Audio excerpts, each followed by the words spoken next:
Thank you so much. Oh, man. Oh, my goodness. Oh, wow. Oh, wow. Wow. What's up, everybody? It's your boy Adam here, back at it again. Hashtag homeless, day 47. And I'm in the park. It seems to be the normal spot. There's a guy over at the other picnic table here. He's got a full YouTube studio set up. He must be doing, I don't know what's going on with him, but he's got a big tall tripod with a cell phone mounted to it, looking down on him at the table with, he's got a laptop open, and he's just kind of sitting there. I don't know what he's doing, but he's got some microphones and some other stuff, and I don't know what this guy's up to, but he's definitely working on a video project of some kind, so I don't know. I'm not even gonna film him. I'm not gonna bother the guy. He's not bothering me, so you know. So yeah, ironically, after my half an hour rant about how much Jamestown sucks yesterday, the first thing I need to talk about today is that I actually have something nice to say about Jamestown today. Imagine that. You know, after I went on that rant about how awful it is here, a few hours later I had a positive experience, and you know, I'm going to give credit where the credit's due. That little video clip that you just saw before the show started today. Yesterday, I told you I had to do a lot of, excuse me, I'm having some, I gotta go get some Primatene or something, the allergy, something's going on with a little bit of asthma today or something, so I gotta take care of that. Yesterday I had to go to the post office, fill out a bunch of paperwork. It's just nothing but busy work this week for social services and everybody else that wants to climb up on me, and you know, anyway. So I get there and I set my laptop bag on the floor. I fill out some of that paperwork, which I keep in this pleather portfolio folder with a wraparound zipper. It keeps all my important papers organized.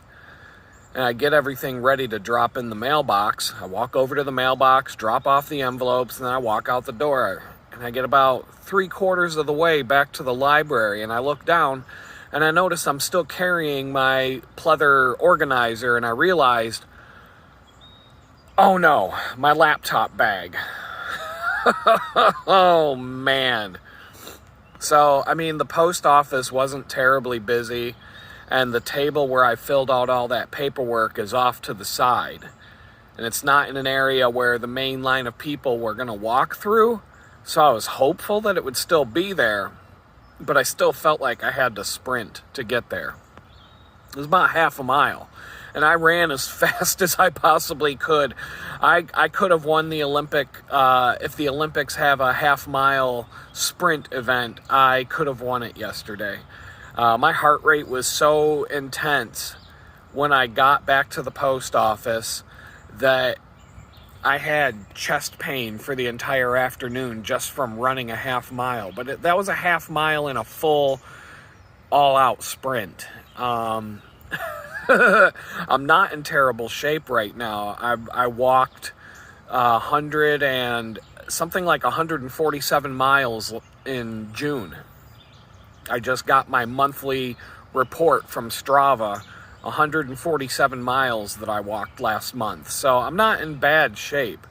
But I felt like I had to run back to the post office. I wasn't going to take any chances that walking would give somebody to walk off with that bag. I have everything in that bag, from a laptop, 2 hard drives with all kinds of files on it that I really don't have anywhere else to back up right now, a camera, cables, everything except for the folder that I was carrying that had my important paperwork, you know, my birth certificate, my social security card, all that kind of stuff. Just the thought of losing all of that made me sick. Oh, it made me so sick to my stomach to think about if that stuff's gone. But, you know, sure enough, thank you, Jamestown.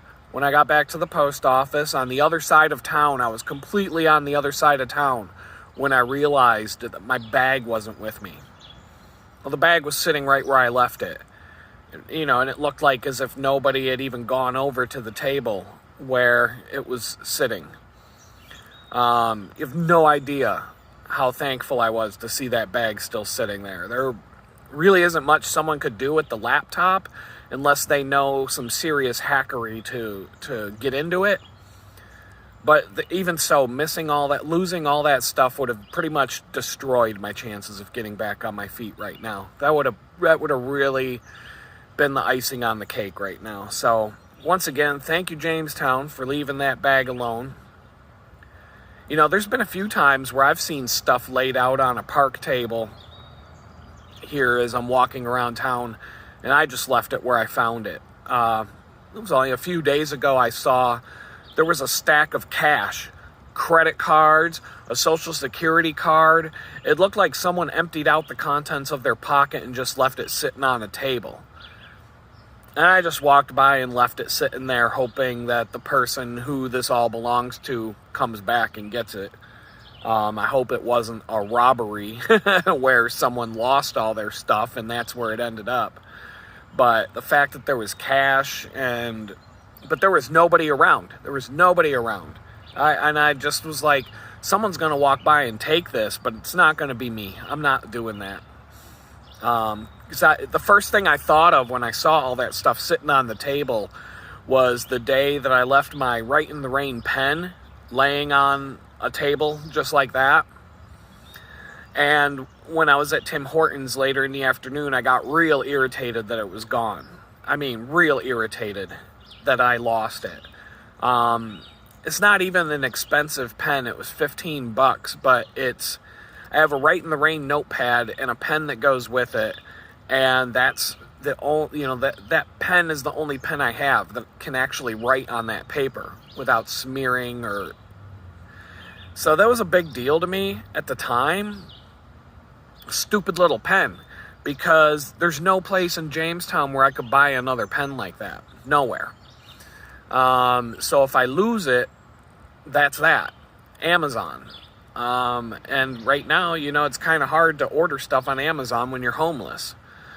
I know you'll leave in the comments that you can go have it delivered and pick it up at some locker somewhere, blah, blah. This is Jamestown. This isn't a real city. So, no, there's no way to replace that pen if it's lost. Anyway, when I came back to the park a few hours later just to check the table where I was sitting, my pen was sitting right there at the table. And it had been moved to the opposite side of the table from where I was sitting, so I know someone picked it up and then just set it back down on the table and left it there for me to come back and find. And so, I was thinking about that when I saw all that stuff sitting out on the table the other day, and I was like, no, just leave it there. Hopefully the person who left it here will come back and get it. So I'm glad my karma worked yesterday with the laptop bag. Oh man, I would have been mentally completely destroyed had all that stuff ended up missing. I don't even know. I might have had the charge cables for my phone, my headphones. I may have had all that stuff in that bag yesterday. I don't know what was in my pockets and what was in the bag, but this would have been a complete and total disaster. So, Jamestown, they left it alone. Nobody walked off with it. Speaking about being worried about nothing, which I do sometimes, another one of you viewers reminded me of a cool little story in the comments yesterday. Back when I was in prison, I had just said to some people at a Bible study session, I'm not one of those Christians who can walk around quoting scripture and memorizing Bible verses. And of course, when you go and say something like that, sometimes God will challenge you on what you just said. Just like he challenged me about Jamestown yesterday. Oh, is Jamestown really the worst place on earth? Here, see if you can leave your laptop bag on the other side of town and see if it's still there when you come back. He tested me on that. Anyway, moving on. For some reason, God challenged me about that statement about not memorizing Bible verses. Within a week, before I knew it, I had chosen a bunch of Bible verses that had personal meaning to me, including Matthew chapter 6, 26 and 27, which says, I don't even have it in my notes, so I have to prove that I memorized it here.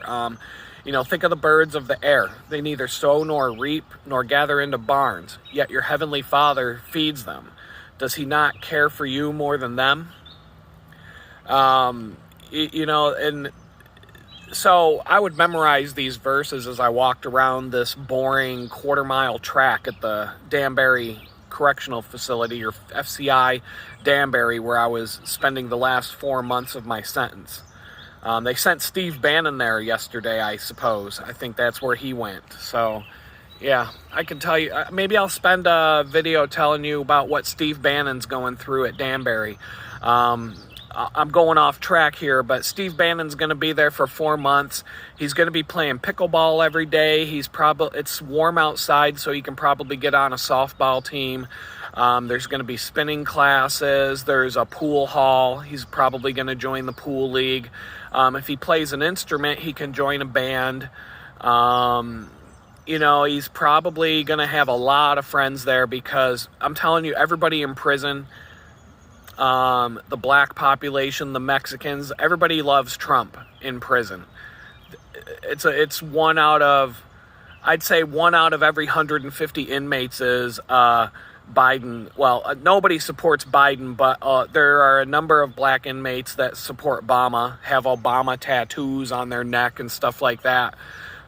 They're probably voting for Biden, or maybe they're voting for Trump and just not telling anybody if they vote. But regardless, everybody in prison loves Donald Trump.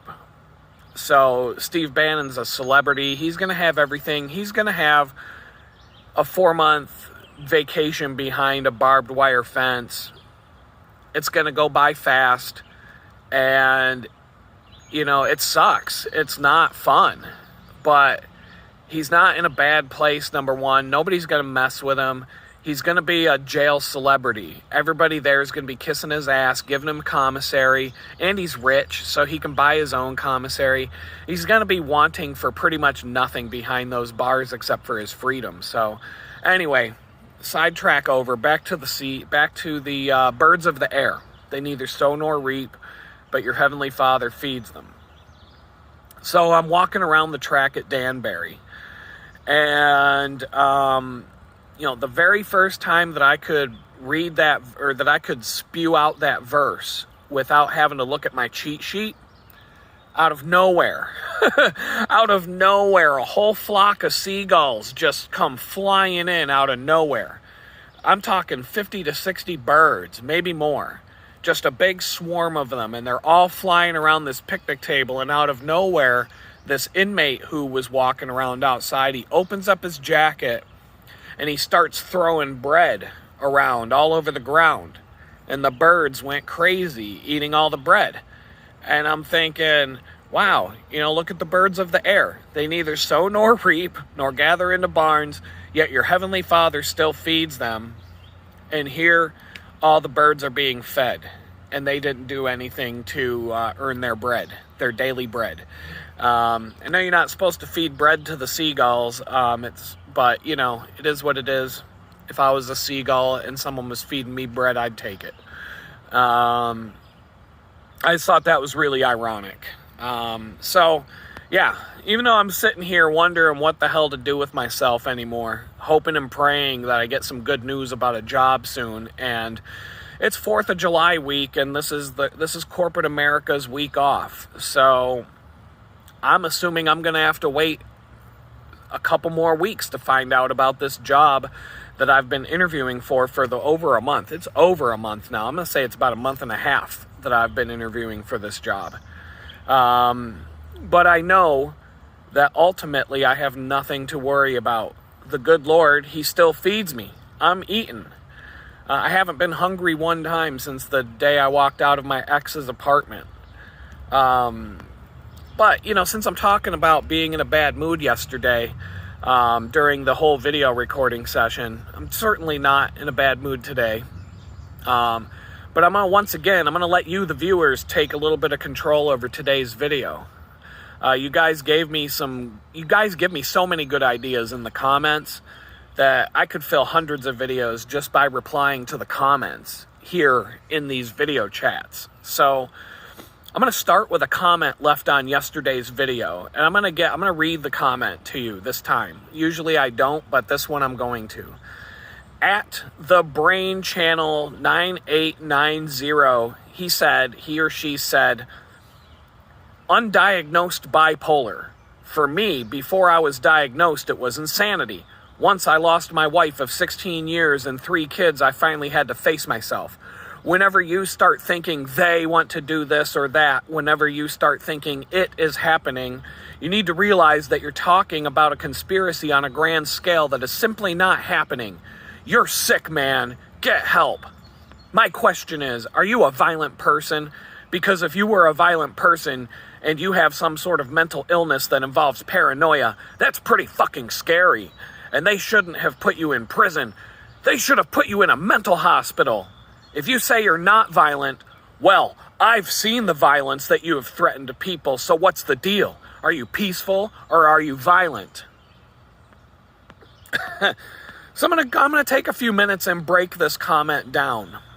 Number one, when I say they handed me a PDF file that was 365,000 pages long, showing me everything I ever did on my phone, every text message, email, phone call, and everything I ever did online, that's a conspiracy on a grand scale that's not happening.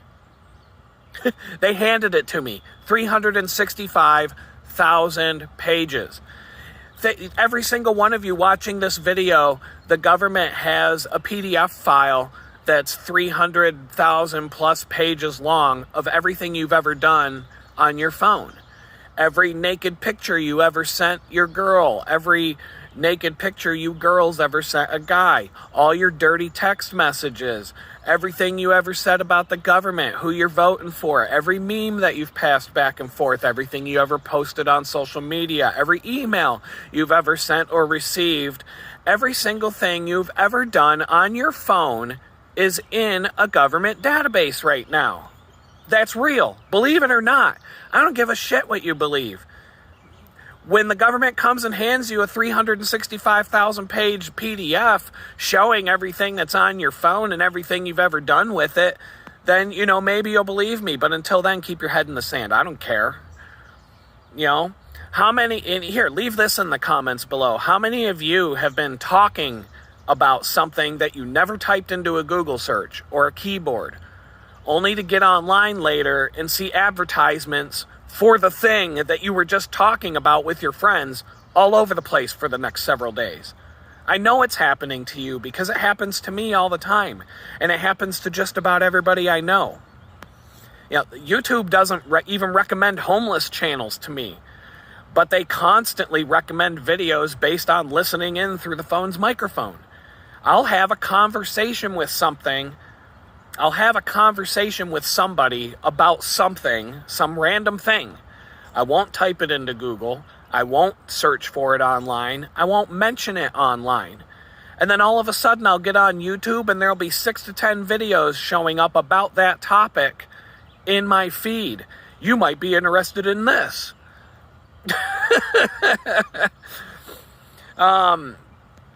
All the social media companies vehemently deny that they are doing this, but they're all doing it. All of them. Everyone I know says the same thing. You might have a verbal conversation with somebody about something you never looked up on Google, and when you log into Facebook, all the ads on Facebook are for the thing that you were just talking about. Yeah, it's a conspiracy. Conspiracy. They have twisted your mind so much that you can't even see a conspiracy for what it is. A conspiracy. A group of people who work in concert to keep themselves at the top of the food chain while they work together to keep you from ever being able to break into that tier of society. Back in the day, they used to call it the feudal system. back in the Dark Ages. So, a lot of things have happened in the last couple of years, couple of hundred years, so that we peasants have a lot more freedom and upward mobility than we had before things like the American Revolution, where people demanded their freedom and started to live in a level of comfort that prior to that only kings and their ilk were allowed to do. Well, these elites and their descendants, they're not happy about this. They want everything for themselves, and they want you to have nothing. They want you to be happy to own nothing. They want you to eat bugs while they eat steaks. They've changed the definition of the word conspiracy so that people like you, brain damaged 96, whatever the hell, so that people like you, when you hear it, you automatically assume that the person telling you about it is crazy just because you heard the word conspiracy. It's exactly why the CIA invented the term conspiracy theory, so that they can continue to take a dump all over you and call you crazy when you call them out on it. And yes, this has been a roller coaster ride of emotion. I'm not a robot. There are ups and downs, and I'm not trying to keep that hidden from the viewers of this channel. This is the real deal. Anyone who says I should be happy and full of sunshine while I'm homeless and still unemployed is... I'm just going to keep it to myself. And as far as anger, no, I'm not a violent person, and over on this channel, I've said I don't condone violence. I was an internet bully, according to the judge that sent me to federal prison, and I paid a severe price for making some violent statements online a couple of years ago, but they were just words. How many times have you heard a celebrity saying they want to kill Donald Trump? They're all saying it today. I've read at least 100 different Twitter posts by you leftist morons saying that you want to kill Donald Trump. Today, I've been watching it all freaking day. Remember when Madonna told a crowd down in Washington, D.C. that they should all go and march over to blow up the White House? Or who was that ugly comedian, the one that held up Donald Trump's bloody severed head on some magazine cover? I know all you Democrats are cool with that. You only get mad at the person on the other team when they do the same thing. But let's talk about anger for a minute. There's a reason people are supposed to get angry once in a while. It's for your own survival. All these people who say that you're supposed to be positive no matter what's going on in your life, they're full of it. And they're cucked by the overlords of this nation. It's that passive acceptance of being positive when someone's taking a dump on you that keeps people complacent and willing to put up with what the government is dishing out to you. You're supposed to get angry when someone treats you wrong or when you see things falling apart in society. And I'm not saying that means you should be violent, but anger exists to motivate you to do something to change your situation. That anger is helping me stay motivated right now so I can rise up out of this mess. And then I can appreciate my life a hell of a lot more than I ever have when I am out of this mess. And that leads me right into the next thing that I want to talk about. And, like I said, lately, I don't know if I said this or not, but lately I feel like God has been silent with me. I really haven't heard God's voice a whole lot since the day I became homeless. Little tiny bits here and there, but nothing out in the open, nothing blatant, nothing obvious. And, as I sit here in Jamestown wondering what I'm supposed to do, I keep grinding each day with whatever I feel like I'm supposed to be doing, but I don't really feel like there's any clear direction. It feels like I'm floundering a little bit. Ironically, this YouTube thing seems to be the only thing I'm doing which feels right. Things are moving in a positive direction every day, and I feel like there's going to be some good outcome from all this work down the road. Honestly, the YouTube thing might disqualify me for some of these jobs I'm going after because it's easy to find me. It's not like I'm trying to hide on here or wear a mask or be one of those faceless channels on YouTube with the robot voice and the stock photography. I'm out there. I I find that most of the time when God wants me to do something for him, it causes me problems in this world, like losing my job for not taking a shot. A shot that, I know people who died from. So, yeah, I'm not doing that. I know people who got sick. I know people who died. But, when I make that stand, when I do what God wants me to do, I deal with problems in this world, but then I get a reward for it. I've shared some stories that relate to my career already, but I have plenty more examples of this. But as I sit here in Jamestown, it feels very quiet. I'm really not hearing a whole lot from God. But I was thinking about this yesterday, and the fact that I skipped going to church 2 weeks in a row, and then I saw a knockdown brawl right in front of me twice, 2 weeks in a row, of employees at a facility, at Tim Hortons and McDonald's, getting into fist fights with the customers 2 weeks in a row on Sunday, both of the Sundays that I skipped church. And I think to myself, what is that a sign? How many of you viewers have gone to a restaurant on a Sunday morning and sat there and watched a fist fight break out between the employees and the customers, and then go to a different restaurant a week later on Sunday and see another knockdown brawl fist fight between the employees and the customers? I think I'm the only one. I think I'm the only one who's seen that in the last, I might not be the only one in America who's seen that 2 weeks in a row, but I think that that's a pretty rare occurrence. So I'm wondering, I think God's telling me to stop skipping church. I'm going to leave it at that, man. I think I need to, instead of going to try and find a Wi-Fi hotspot on Sunday, instead of going to watch the weekly bar fights at Tim Hortons and McDonald's, this coming Sunday, I'm going to put the computer away. Even though I feel like I need to get stuff done, even if I can only get 3 to 4 hours of productive time, it moves the ball forward. But at the expense of what? My sanity? So I'm taking Sunday off. This coming Sunday, I'm taking it off. I think if I just take a day off from the grind, I go to church, and then I spend the rest of the day walking around with my camera, wherever God leads me. Take a day of rest, as he commands us to do. I think I'll get more accomplished in the following week than I would by trying to grind through Sunday at a ridiculous coffee shop and then spending the remainder of the week going to do the same thing at the library every day, walking to job interviews or doing whatever comes along. I think this is the sign that he wanted me to see over the last 2 Sundays. Like I said, who sees a knockdown brawl at Tim Hortons followed by the same thing at McDonald's a week later, when all you're trying to do is get some work done on your laptop? God, he wants us to take time out of our lives for him. So next Sunday, I'm going to go to church. I'm going to relax for the day. I'm going to walk around with my camera, and that's the only thing I'm going to do. I'm going to walk around Jamestown and see if I can capture some good things about this place, because I just don't like taking photos of misery. I don't. If you go to my photo website at litgood.com, you'll see that my passion with photography is showing you good things about life, not a bunch of broken down, trash-covered filth. I'm not that photographer.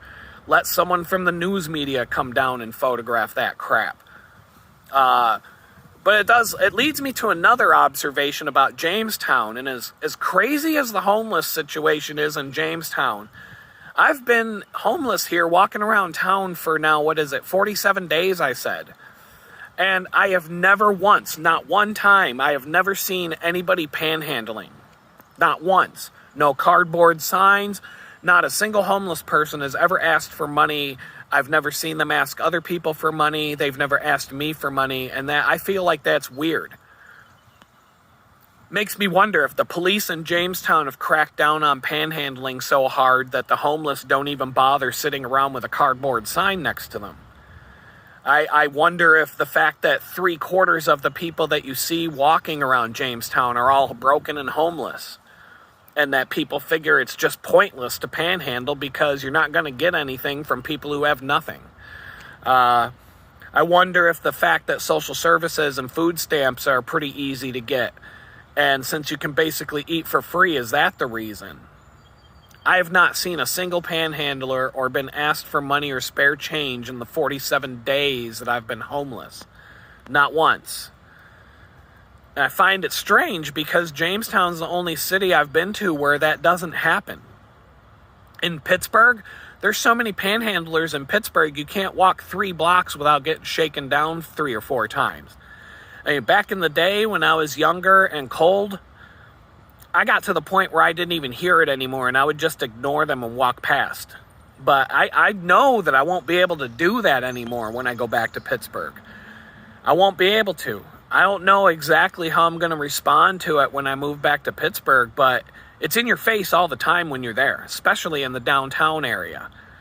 You know, I feel like I won't walk by somebody without trying to help in some way, but I don't know what form that's going to take, especially if I don't have any money. But I am serious about wanting to get bicycles out to these people.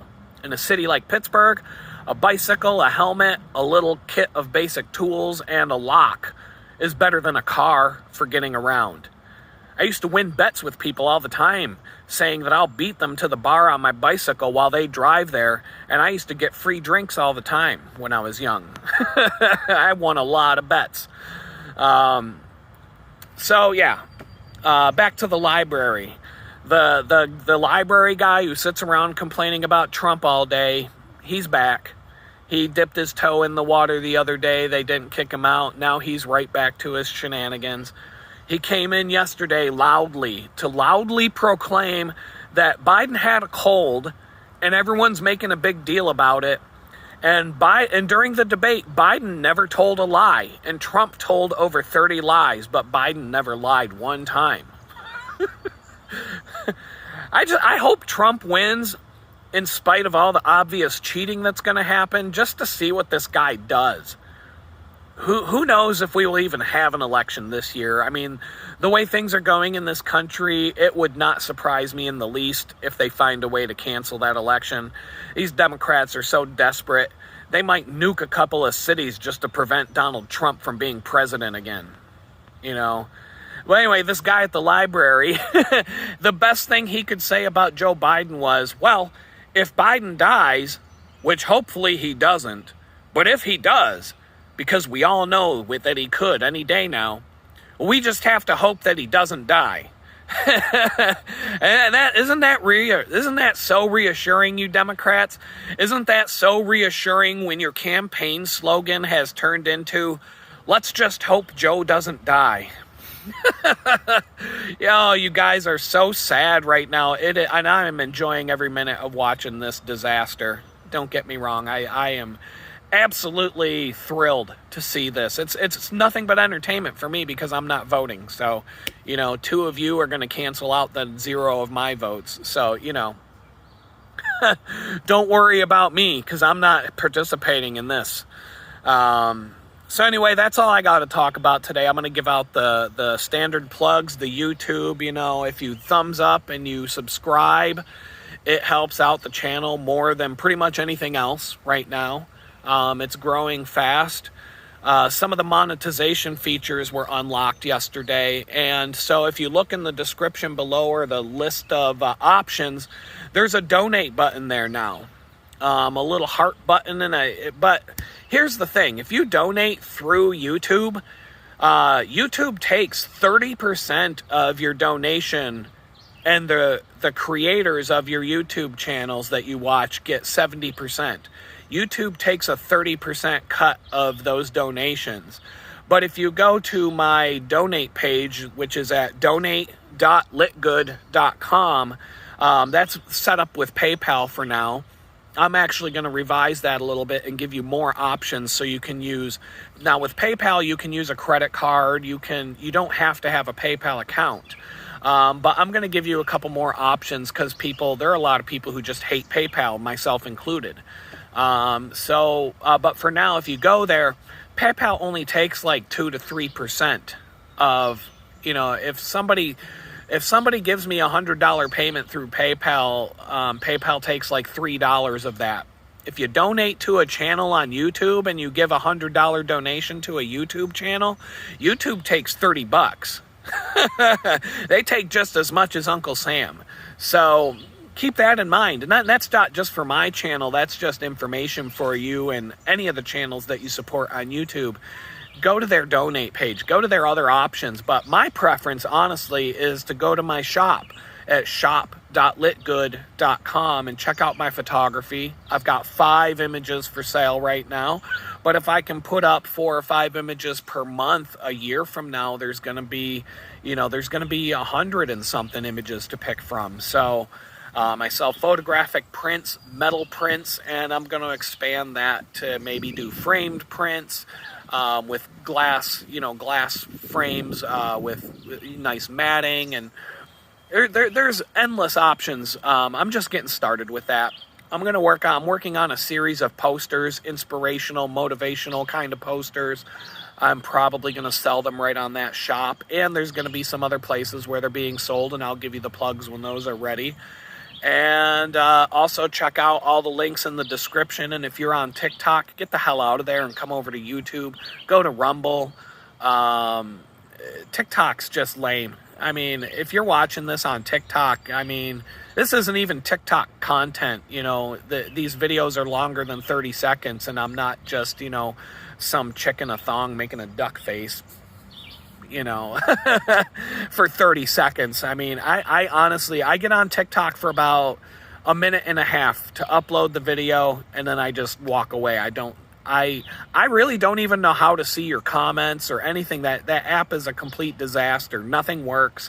I get messages in my email box saying someone commented on a TikTok video, and then I go to TikTok and I can't even see them. So I don't know. That app sucks. I hate it. I'm just putting the videos there because people told me I should.